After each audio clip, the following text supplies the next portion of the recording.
Olá pessoal, boa noite, bom dia, boa tarde, dependendo da hora que você vê o vídeo. Tá? Então nós vamos começar aqui um pouco mais tarde, né? Eu vou publicar esse vídeo mais tarde. Estou publicando mais tarde porque algumas coisas estão acontecendo. E até agora mesmo, até algum momentinho atrás, nós estávamos ali com a questão do Sr. Witzel, né? Do governador Witzel, que já teve por 69 votos deputados a continuidade do seu processo de impeachment aprovado. A denúncia será encaminhada ao Tribunal de Justiça do Rio de Janeiro, que definirá os ritos finais do processo. Por 69 votos a 0, os deputados do Rio de Janeiro aprovaram nesta quarta-feira o processo de impeachment por crime de responsabilidade do governador afastado Wilson Witzel. Agora a denúncia será encaminhada ao Tribunal de Justiça, que será composto do Rio de Janeiro, que será composto por 5 deputados e 5 desembargadores e irão definir os ritos finais do processo.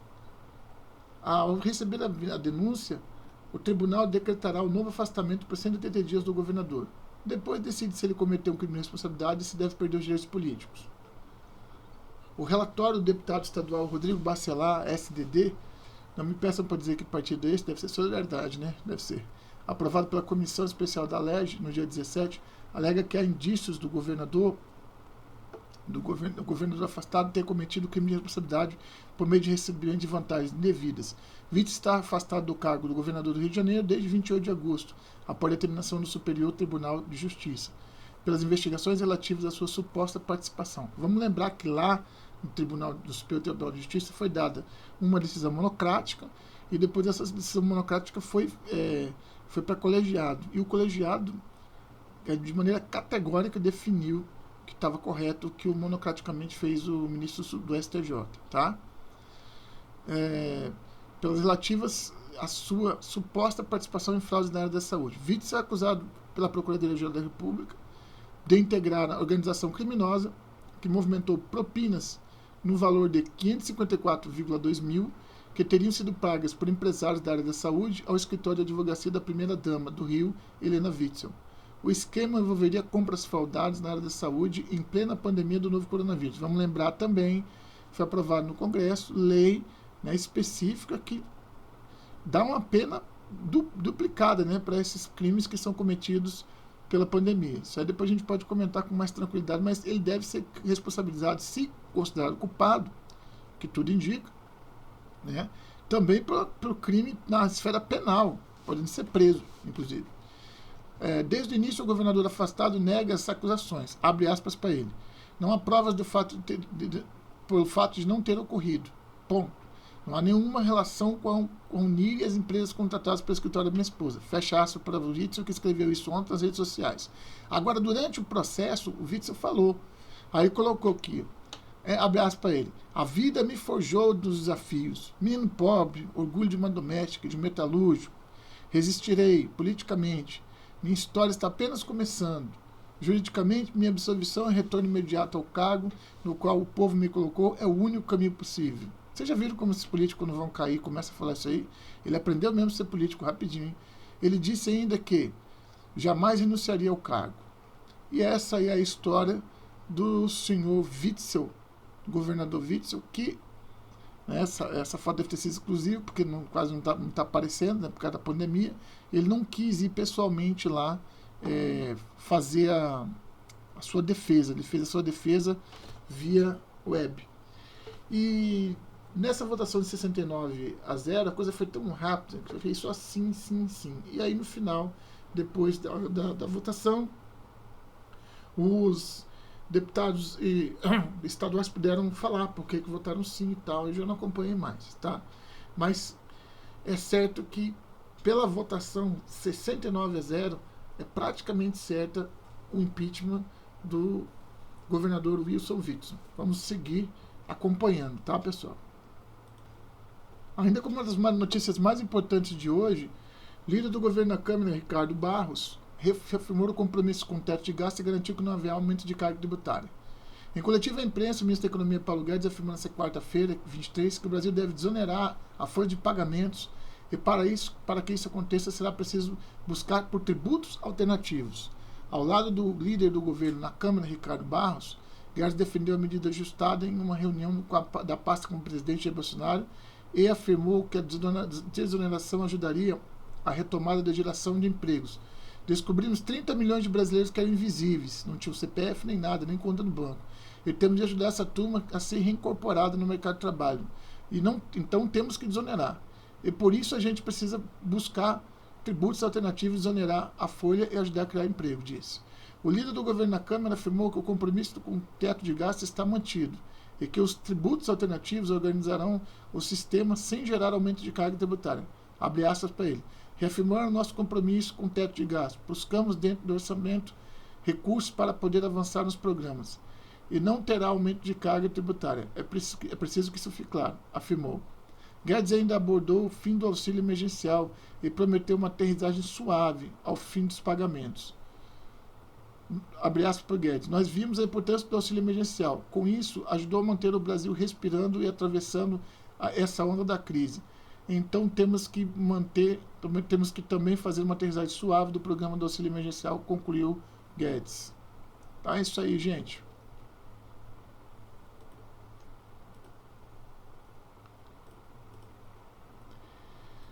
Tudo que o ministro Paulo Guedes vem falando é que ele quer fazer uma organização dos tributos brasileiros. E aí vem a imprensa e bate já com tributo X, tributo Y, colocando o nome de tributo anteriores que todo mundo tem raiva. A imprensa só faz atrapalhar. Ela não quer saber de dar certo, não. Eu não entendo, parece que a imprensa está em outro país. Porque a economia indo mal, eles vão mal também.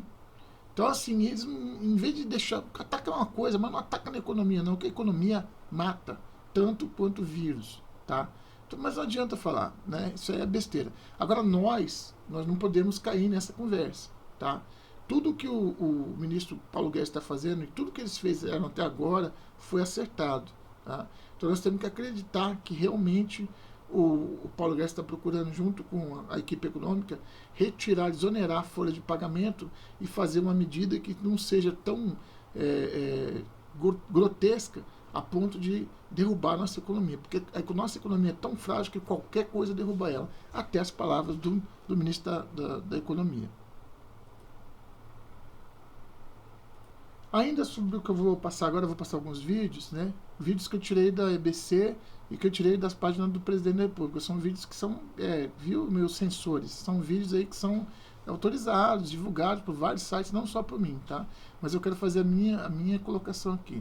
Nós sempre discutimos aqui no Brasil sobre conservação e pouco se fala de reparação, recuperação. Então esse vídeo que eu vou passar agora para vocês, ele fala nisso aí, tá? Ele fala na ciência empregada, na recuperação das áreas, das matas, etc. Todo mundo acha que uma questão de mídia, né, que a mata amazônica é a mais atacada. A pantaneira também não. É a Mata Atlântica, que foi a mata que começou o Brasil, né, onde tinha o pau-brasil, onde tinha a faixa litorânea, e foi essa faixa litorânea que está sendo recuperada agora com tecnologia essa que pode ajudar os outros biomas também. Vamos dar uma olhada?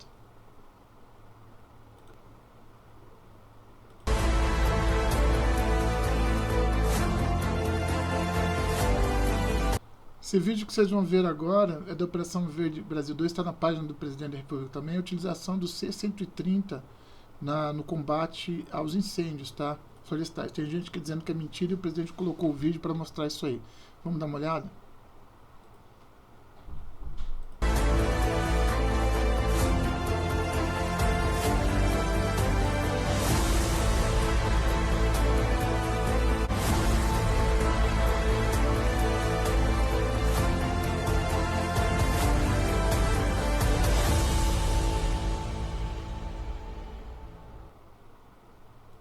Como vocês podem ver, afirmou que o Brasil vai conseguir retomar o crescimento econômico após a pandemia com a grande força da construção civil, já que o setor gera emprego, renda e desenvolvimento econômico. Segundo ele, o governo federal tem o compromisso de não deixar mais nenhuma obra parada. Toda semana nós estamos retomando novas obras em função dos problemas que estão sendo atacados e resolvidos. Para vocês terem uma ideia, mais de 100 mil unidades paralisadas. nos diversos programas habitacionais que nós herdamos aqui. O ministro anunciou ainda que estão construindo um novo modelo de acompanhamento das obras públicas, voltado diretamente para os cidadãos. O cidadão vai poder baixar um aplicativo no celular e buscar a cidade da sua preferência e verificar quais são as ações do nosso Ministério do Desenvolvimento Regional na sua cidade, qual o status de cada obra, de preferência a obra, inclusive, georreferenciada por um satélite para acompanhar a ação ou a continuidade dessa obra e haver a fiscalização por parte da sociedade. O governo já investiu mais de R$1 bilhão na habitação popular e entregou 212 mil casas só este ano. O Ministério também deu início ao processo de seleção de propostas do Pró-Moradia, uma das ações do Casa Verde e Amarela. O programa apoia estados e municípios para melhorar as condições de moradias em favelas e conjuntos habitacionais degradados. Em Pirenópolis,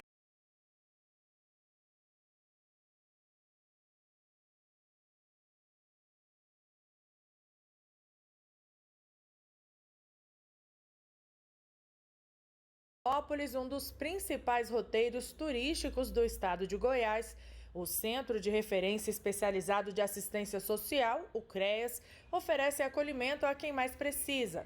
Nessas salas, os moradores da cidade encontram, além de apoio, atendimento psicológico e assistência jurídica e social. Um serviço essencial que não pode parar, mesmo em meio à pandemia do novo coronavírus. Para garantir a segurança dos trabalhadores e de quem foi em busca de atendimento, várias medidas foram tomadas. Assim que o acolhido é recebido na nossa unidade, é disponibilizado o álcool em gel na nossa recepção. Também temos disponível luvas e assim que esse usuário é atendido, é medido a temperatura para verificar se há alguns sintomas do coronavírus. O governo federal já repassou mais de R$1 bilhão em recursos extraordinários para fortalecer o Sistema Único de Assistência Social, que envolve estruturas como o CREAS e o CRAS.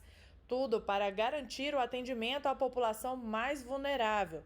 O dinheiro já chegou a 5.270 municípios, cerca de 95% das cidades brasileiras. Aquisição de equipamentos de proteção individual, EPI, para todos os trabalhadores do SUAS, aquisição de gêneros alimentícios, principalmente proteicos, para idosos e pessoas com deficiência e recursos para ações socioassistenciais de forma geral para todos os municípios também. Além da assistência social, o governo federal vem fazendo várias obras e desenvolvendo vários projetos, entre eles seria a cabotagem. Muita gente não consegue entender o que é cabotagem. Exatamente, a cabotagem é o transporte de muita coisa que acontece pelo próprio litoral, ou seja, uma coisa sai lá do Rio de Janeiro e vai lá para Fortaleza. Ela pega a estrada para Fortaleza, quando ela poderia ir muito mais barato pelo mar. Portanto, essa matéria que vai passar agora só tem um áudio dela, mas é muito importante porque ela vai falar sobre esse trabalho da cabotagem. Todos os caminhoneiros pensam que com o advento da cabotagem, ou seja, do transporte marítimo, né, de mercadorias, o frete vai acabar. O ministro Tarcísio vai explicar sobre isso, mas eu vou dar uma dicasinha já. Qualquer coisa para sair do mar e chegar em qualquer lugar precisa do caminhão. O que vai acontecer é que as viagens vão ser menores, os fretes vão ser mais frequentes, muitos fretes, tá certo? O desgaste do caminhão vai ser menor, o tempo que o caminhoneiro vai passar com a sua família vai ser maior. Isso tanto vale para a cabotagem quanto para o ferroviário, o transporte ferroviário. Tanto é que os Estados Unidos é cortado por ferrovias, a Rússia é cortada por ferrovias, e os Estados Unidos, por exemplo, tem uma quantidade de caminhoneiros incrível, né? E os sindicatos lá que não são voltados para esses sindicatos socialistas, são sindicatos mesmo voltados para as condições do trabalhador e que são eleitos não por voto indireto, mas voto direto, lisura, com tudo certinho. E muitos brasileiros vão para lá, para os Estados Unidos, para trabalhar como caminhoneiro, abandonam tudo aqui e vão para lá. Por quê? Porque viram que lá é melhor do que aqui para trabalhar. não só por causa da qualidade de vida, mas também por causa das condições de trabalho. E essas condições de trabalho para o caminhoneiro na cabotagem, elas são muito importantes porque ele fica na sede dele, raramente ele vai ter que pegar uma viagem muito longa, o desgaste do caminhão dele é menor, a família está mais bem assistida e ele vai ter bastante carga o tempo todo. Vamos dar uma olhada? Minuto do Caminhoneiro. Transportar por via marítima uma carga do Porto de Santos, em São Paulo, até o Porto de Suape, em Pernambuco. Esse é um exemplo do que é a cabotagem, transporte que vai ganhar mais apoio do governo. O Ministério da Infraestrutura vai criar um programa de incentivo a essa prática, o BR do Mar. O ministro da Infraestrutura, Tarcísio Gomes de Freitas, apresentou o projeto aos caminhoneiros na última semana e falou da importância deles neste processo. Navio não para em fazenda, navio não para na indústria, navio não para no supermercado. Se eu coloco 3.000 contêineres no navio, 3.000 contêineres vão ter que chegar no porto e vão ter que sair do porto. E só tem um jeito de ele chegar no porto e sair do porto, é o caminhão. O que o projeto BR do Mar faz essencialmente? Muda as regras de fretamento. O caminhoneiro Janderson Massaneiro afirma que o projeto vai diversificar o trabalho e não vai prejudicar o transporte rodoviário. Que o projeto ele não vem agredir o transportador, ele não vem retirar a movimentação, muito pelo contrário, ele vem ampliar, ele vem diversificar e ele vem aumentar o trabalho do caminhoneiro. O caminhoneiro ele vai estar sempre inserido no contexto do trabalho. Atualmente, apesar da extensão da costa litorânea, a cabotagem é responsável por apenas 11% da logística do país.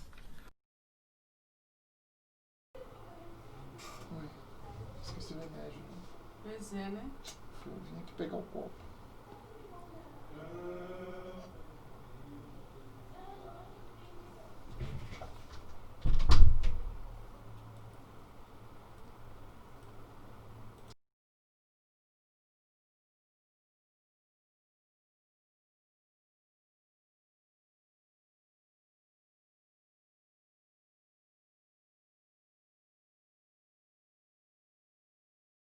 Milhões de medicamentos utilizados para intubação de pacientes, a maioria para a região sudeste, 1.400.000. Para alinhar as estratégias de compra, venda e distribuição de medicamentos para intubação, o Ministério da Saúde centralizou as informações sobre estoques de empresas nacionais. Com estas ações, o governo evitou o desabastecimento prolongado no Sistema Único de Saúde. Às vezes, um estado recebe mais de um determinado medicamento do que outro, mas a ideia é que possa haver aí uma conjuntura de medicamentos capazes de não deixar parar o atendimento ao cidadão.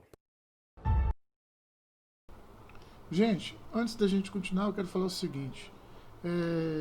A China, mais uma vez, vem a público mostrar sua incompetência, sua incapacidade de lidar com as coisas que ela mesma inventa, ou já que ela inventa tanta coisa assim, será que ela está fazendo isso de propósito? Mais uma vez, agora uma bactéria, né, não um vírus, fugiu, né, do controle da China. Eu não entendo como é que pode ser um país, entre aspas, né, desenvolvido, né, porque eu digo entre aspas, porque é um país de ditadura, né, gente? Um país que tem gente passando fome, gente presa, gente em campo de concentração. Vê se isso é um país desenvolvido. Mas é possível um negócio desse? Um país onde você pode ser fuzilado, dependendo do que você falar, enquanto aqui no Brasil estão jogando bola com a cabeça do presidente, né? E se vai fazer isso lá com o Xi Jinping lá, vai fazer isso lá, joga a bola com a cabeça dele lá, vamos ver se você faz. Vai lá para a China, viu vocês que são comunistas, e joga a bola com a cabeça do Xi Jinping lá para você ver onde é que você vai parar, né? Aqui no Brasil pode, lá na querida China não pode, ele vai para o paredão mesmo, ou vai para o campo de concentração da Sibéria, é um dos dois. Mas qualquer coisa, vamos em frente. Aí qualquer coisa que a gente vê falar, a gente olha e fala assim, não, isso não pode ser verdade, isso não pode ser sem querer, né? Pode ser de propósito. Mas vamos ver do que se trata, depois eu vou trazer uma matéria de jornalística sobre esse assunto. Nós recentemente falamos aqui no programa que a médica Li Meng Yan, virologista chinesa, declarou em entrevista que o novo coronavírus foi produzido em um laboratório em Wuhan, controlado pela ditadura da China. Segundo ela, a Covid-19 é um experimento do Instituto Militar Chinês que fugiu do controle. Ela prometeu, inclusive, comprovar a sua afirmação. Por hora, seguimos aqui aguardando os resultados. Mas o que já está comprovado é um outro fato envolvendo a China. Dessa vez não com vírus, mas com uma bactéria. Mais de 3 mil pessoas no noroeste da China adoeceram depois que uma bactéria escapou em 2019 de um laboratório biofarmacêutico que produz vacinas para animais. O fato só veio à tona agora, em 2020. Essa bactéria pode causar febres, dores nas articulações e dores de cabeça. O problema foi que um laboratório estatal na região usou um desinfetante vencido no processo produtivo. Como resultado, a esterilização foi incompleta e as bactérias ainda estavam presentes nas emissões de gases da empresa, contaminando as pessoas. Os pacientes infectados receberão uma indenização de acordo com as autoridades da ditadura chinesa. Fiuza. Ditadura é um regime que não te permite confiar, né? É simples assim. A ditadura não tem transparência, a ditadura não tem aferição, né? Então, a ditadura é um buraco negro de práticas indevassáveis. O principal ponto em relação a isso, que motivou a crítica do presidente dos Estados Unidos na Assembleia Geral da ONU em relação à China e à OMS, foi um país que conseguiu esconder não só o contágio do início do contágio do coronavírus, que se transformou numa pandemia, porque a ditadura chinesa escondeu, como sumiu com os denunciantes. Então, a gente não tem estado sempre aí às voltas, a gente não viu o pessoal jogando bola com a cabeça do Bolsonaro. Isso tudo é para dizer, olha, ali é o mal, ali é o ditador, ali é aquele que vai solapar os seus direitos, vai ameaçar você porque vai roubar os seus direitos. Isso é a China. Isso não é um papo ideológico. Isso não é uma conversa de clube, de camisa, não. Isso é um fato. Então, a gente viu, Vitor, aí recentemente, nessas idas e vindas loucas da Organização Mundial da Saúde, loucas, né? A forma como a diretriz do lockdown foi sendo trazida, oscilante, titubeante, para uma organização que é referência de saúde sanitária no meio da pandemia, é criminoso. É criminosa, é uma forma criminosa. E a gente viu recentemente o Tedros Adhanom, essa figura que já está na história, né? O homem errado no lugar errado, na hora errada, dizendo que sim, que a OMS, eles soltam manchetes, eles não soltam estudos, né? Nem diretrizes, eles soltam manchetes de terror. Subiu, desceu, o pico é depois de amanhã, segunda onda, terceira onda. Cansamos de ver essa leviandade vinda da OMS. E o Tedros Adhanom, numa dessas, disse que nós, daqui para frente, teremos mais pandemias. O mundo vai ter mais pandemias. Então, a pergunta que eu faço é a seguinte: se o mundo vai ter mais pandemias, como prometido pelo Tedros Adhanom, que é o diretor-geral da OMS, quem é que vai auditar a China, que é inauditável? Quem é que vai zelar pela segurança desses laboratórios de onde se escapa tudo, a gente não sabe se deliberadamente ou acidentalmente, já nem interessa? Ninguém. Por isso que alguns falam, isso vai acabar em guerra. E é claro que a gente não quer que acabe em guerra, eu acho que não vai acabar em guerra. Mas como você ultrapassa a barreira da falta de liberdade? Como você ultrapassa a barreira do obscurantismo? A barreira do exercício do poder de forma criminosa e violenta, como é numa ditadura? Isso eu não sei. Vai ter que haver uma pressão e vai ter que haver, sim, uma contestação clara de quem tem apreço pela liberdade e pela democracia, é uma contestação ao regime chinês, porque de lá, da forma que ele está estruturado, pode sair tudo. A prova disso está nessa matéria aqui, né? Do Mundo ao Minuto, né? Mais de 3 mil pessoas contraíram brucelose, né? Que é uma doença de origem animal no noroeste da linha. Essa brucelose, eu tive uma situação com essa brucelose aqui no Mato Grosso do Sul, quando a gente fez uma Operação Ágata, e era um dos problemas simulados militar, PSM, PMS, problema militar simulado. Brucelose dá em cavalo, né? E ela não mata, assim, mas é uma doença ruim, né? E aí essas pessoas em 2019 teriam pego essa bactéria porque ela escapou do laboratório biofarmacêutico que produz vacinas para animais. Disseram hoje as autoridades. E aí tá, né? Vamos lá. A brucelose é uma doença transmitida por gado ou por origem animal, geralmente contagiosa entre humanos, mas pode causar febre, dor de cabeça e articulações. Também tem uma versão dela para cavalos. Eu não sabia que era só para boi e por gado, não. Mas vamos lá. Um total de 3.245 pessoas testaram positivo para a bactéria após esses testes realizados desde o incidente, de acordo com as autoridades de saúde em Lanzhou, a capital da província de Gansu. As autoridades disseram que nenhum caso de transmissão de pessoa foi detectado. Entre pessoas, de transmissão de pessoa para pessoa foi detectado. Um laboratório público da cidade usou um desinfetante fora do prazo, no verão de 2019. A produção de vacina antibrucelose para animais, explicaram autoridades. A esterilização ficou assim incompleta e as bactérias ainda estavam presentes nas emissões de gases da empresa, a unidade biofarmacêutica de Lanzhou, para a reprodução de animais. O gás contaminado espalhou-se pelo ar até que o Instituto de Pesquisa Veterinária, onde infectou quase 200 pessoas em dezembro do ano passado. O Departamento de Saúde de Lanzhou disse na sexta-feira que a bactéria é geralmente oriunda de ovelhas, gado, porcos.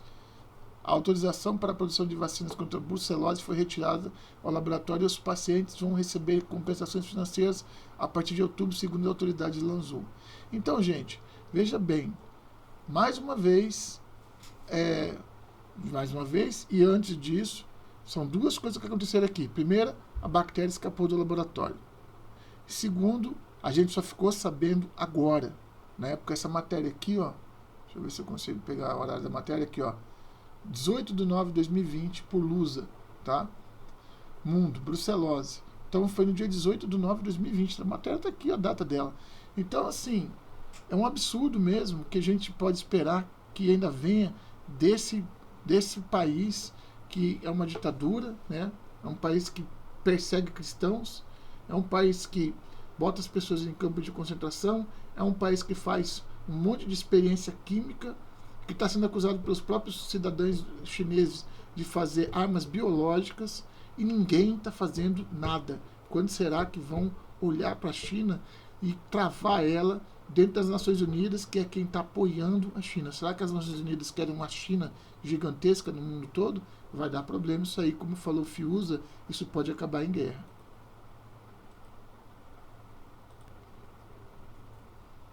Outra situação muito triste também é a situação do Pantanal. E isso aqui é uma denúncia muito grave que está sendo feita nessa matéria Repórter Brasil. Vamos lá. Fogo no Pantanal Mato Grossense começou em fazendas de pecuaristas que fornecem para gigantes do agronegócio. Por Daniel Camargos André Campos, 22 de 9 de 2020. Queimadas iniciadas em 5 propriedades do Mato Grosso corresponde pela destruição da área equivalente à cidade do Rio de Janeiro. 2 dessas fazendas são de pecuaristas que vendem gado para a família Maggi, a Maggi e Bom Futuro, fornecedoras de gigantes como a JBS, Mafre e Minerva. Parte do fogo que devasta o Pantanal Mato Grossense teve origem em fazendas de pecuaristas que vendem gado para o grupo Amaggi, do ex-ministro e ex-senador Blairo Maggi, e para o grupo Bom Futuro, de Eraí Maggi, considerado o maior produtor de soja do mundo. Esses 2 grupos empresariais, por sua vez, são fornecedores de gigantes multinacionais, JBS, Mafre e Minerva. O levantamento da Repórter Brasil se baseou no estudo da ONG Instituto Centro de Vida, que identificou que as queimadas do Mato Grosso começaram em 5 propriedades, a partir da análise cruzada dos focos do valor do INPE, do Instituto Nacional de Pesquisas Espaciais, em imagem dos satélites Sentinel-2 e Planet, e mapeamento das áreas atingidas por incêndios da NASA. O Instituto do ICV analisou os focos do incêndio do Mato Grosso entre 1º de julho e 17 de agosto, mas ressalta que na primeira queimada na região de 11 de julho, mas ressalta a primeira queimada na reunião de 11 de julho. Com base na geolocalização dessas fazendas, a Repórter Brasil usou dados do Cadastro Ambiental Rural, CAR, e da Secretaria do Estado de Fazenda para identificar os proprietários, bem como os documentos para averiguar os compradores de dois desses fazendeiros. O fogo que teve início nessas 5 propriedades rurais voltadas para a pecuária, todas localizadas em Poconé, 100 km da capital Cuiabá, foi responsável por destruir 116.783 hectares, área equivalente à cidade do Rio de Janeiro. Esse volume de destruição correspondeu a 36% da área total atingida por incêndio no Pantanal Mato Grossense no período analisado, entre julho e a primeira metade de agosto. O incêndio que atinge o Pantanal é alvo de investigação da Polícia Federal, que apura a responsabilidade de fazendas na área rural de Corumbá, no Mato Grosso do Sul. Já o estudo do ICV se concentrou no Mato Grosso, em torno da cidade de Poconé. Entre essas 5 propriedades rurais mato-grossenses está a Fazenda Comitiva, de Raimundo Cardoso Costa, onde o fogo começou em 20 de julho. Foram registrados pelo menos 171 focos de incêndio. A área total destruída pelo fogo iniciado nessa fazenda foi de 25.188 hectares. De acordo com os dados da Secretaria de Estado da Fazenda do Mato Grosso, Raimundo Costa é proprietário de outra fazenda vizinha à Comitiva, chamada Recanto das Onças. A Repórter Brasil identificou que a fazenda de Recanto das Onças comercializou gado com o grupo Bom Futuro, mais conhecido pela produção de soja, mas que tem um rebanho de 180 mil cabeças de gado Nelore. O grupo Bom Futuro está entre os fornecedores de gás maiores frigoríficos do Brasil, JBS, Mafra e Minerva, conforme atestam os documentos que da reportagem teve acesso. Outra fazenda localizada em Poconé, que está entre as 5 analisadas pela Repórter Brasil, é a Espírito Santo de José Sebastião Gomes da Silva, onde o fogo começou em 4 de agosto. Segundo o INPE, foram pelo menos 73 focos de incêndio que destruíram 14.292 hectares, segundo a análise da NASA. Há o fogo na beira do rio, lá no Pantanal. Aí. Os incêndios começaram em fazendas do Mato Grosso e destruíram uma área equivalente à cidade do Rio de Janeiro. Foto Mike Toscano Secom MT. Gomes da Silva também é dono da outra fazenda, Formosa. Essa propriedade vende gado para a fazenda Rio Bonito, de Elza Junqueira de Carvalho, que por sua vez comercializa gado com a JBS, e Marfrig. A fazenda Formosa também é fornecedora da Maggi Pecuária. A empresa faz parte do grupo Amaggi, da família do político Blairo Maggi, que tem 10 fazendas no Mato Grosso e atua em diversos setores, além de soja e pecuária, como energia e logística. A Amaggi Pecuária, por sua vez, está entre as fornecedoras da JBS Marfrig. Vocês estão perguntando por que eu estou lendo isso aí? Porque esses grandes que tocaram fogo, não os pequenos. Essa que é a coisa que eu estou querendo mostrar. Na semana passada, 14, uma equipe da Polícia Federal de Corumbá, no Mato Grosso do Sul, estado que também abriga o bioma Pantanal, realizou buscas e apreensões em 4 fazendas com suspeita que o fogo teria sido provocado intencionalmente para a abertura de pastos. Tá? Os policiais investigam se aconteceu com o Pantanal algo similar ao Dia do Fogo, quando os fazendeiros e empresários de Novo Progresso, no Pará, organizaram queimadas na Amazônia nos dias 10 e 11 de agosto do ano passado. Abre aspas. Queremos descobrir quem foram os autores das queimadas no Pantanal, disse a Repórter Brasil, o delegado Daniel Rocha, em referência ao fato de que os incêndios que destroem o bioma teriam sido provocados pela ação humana e não por conta do período seco. As propriedades investigadas pela Polícia Federal na Operação Mata-A ficam próximas ao Parque Nacional do Pantanal, na divisa dos 2 estados, e, segundo delegados, são grandes fazendas de pecuaristas. O fogo é a forma mais barata de ampliar a pastagem, conforme explica o diretor executivo de Amigos da Terra Amazônia Brasileira, Mauro Armelin. Para o executivo, os frigoríficos deviam analisar também os seus fornecedores indiretos, com forma de coibir o desmatamento e também as queimadas provocadas pela ação. Abre aspas para ele. Se os frigoríficos não fizerem análise completa e monitorar os fornecedores indiretos, eles nunca poderão dizer que suas cadeias de produção são livres de desmatamento. Fecha aspas. Explica. O senhor diretor executivo da Amigos para a Terra, Mauro Armelin. Abre aspas para ele, tá? Mais de uma centena de frigoríficos assinaram com o Ministério Público Federal um acordo que ficou conhecido como TAC da Carne, em 2009, para não comprar gado das áreas desmatadas ou autuadas pelo trabalho escravo na região amazônica. Mais de 10 anos depois, o frigorífico consegue dibar o acordo com uma série de artimanhas, muitas vezes envolvendo fornecedores indiretos com problemas socioambientais, como mostrou o Repórter Brasil em uma reportagem publicada em julho. O fogo começou com a explosão de automóveis pecuaristas. Raimundo Cardoso Costa disse a Repórter Brasil que o fogo em sua propriedade começou com a explosão de um veículo. Os bombeiros apagaram, mas o fogo ficou nas raízes das plantas e depois espalhou. O fogo, segundo eles, tem 44% dos 15 mil hectares de sua propriedade, além de ter lastrado para outras fazendas. O fazendeiro reclama da legislação ambiental e disse que o ideal seria liberar o fogo no período que não fosse seco. Tem que deixar o pantaneiro limpar o que tem que limpar, afirma Raimundo. Raimundo disse também que jamais colocaria fogo na própria fazenda, pois sem a mata nativa, que funciona como uma cerca natural, ele teria que gastar 10 mil para construir 1 quilômetro de cerca. Sua fazenda, segundo ele, precisaria de 50 quilômetros. Morador de São Paulo, ele tem fazenda no Pantanal há 10 anos, blá, blá, blá, blá, blá. É muito grande, mas vocês podem ver que os incêndios, essa destruição avassaladora que está acontecendo no Pantanal, eu vou deixar essa reportagem aqui na descrição do vídeo, né?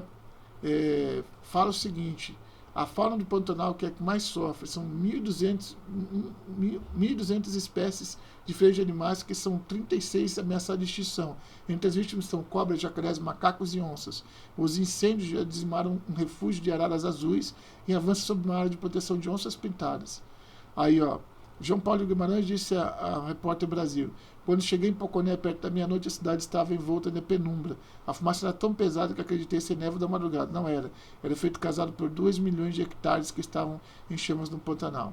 Então, gente, essas queimadas no Pantanal, segundo essa matéria, que eu vou deixar a descrição aí no vídeo, está dizendo que os responsáveis por essas queimadas são fazendas que vendem gado para outras fazendas que não têm, vamos dizer assim, um problema ambiental direto. Então, elas pegam o gado, vendem para as fazendas que podem vender para os frigoríficos, e essas fazendas compram esse gado e vendem para. Então, aí eles pegam e aumentam a área desmatada dentro. Então, são artimanhas que a Polícia Federal está levantando e que esse Repórter Brasil está trazendo, que são utilizadas para driblar a fiscalização do IBAMA e para driblar a Polícia Federal, que tem controle sobre essas queimadas na fazenda que são ilegais. Eu espero que a polícia pegue esse povo e que o nosso Pantanal pare de arder em chamas. Com isso aqui eu me despeço de vocês, agradeço por vocês terem ficado até aqui, desculpa se teve algum erro aí no meio do caminho, mas uma boa noite, um bom dia, uma boa tarde e até a próxima edição aqui do Bira Monteiro. Valeu, gente!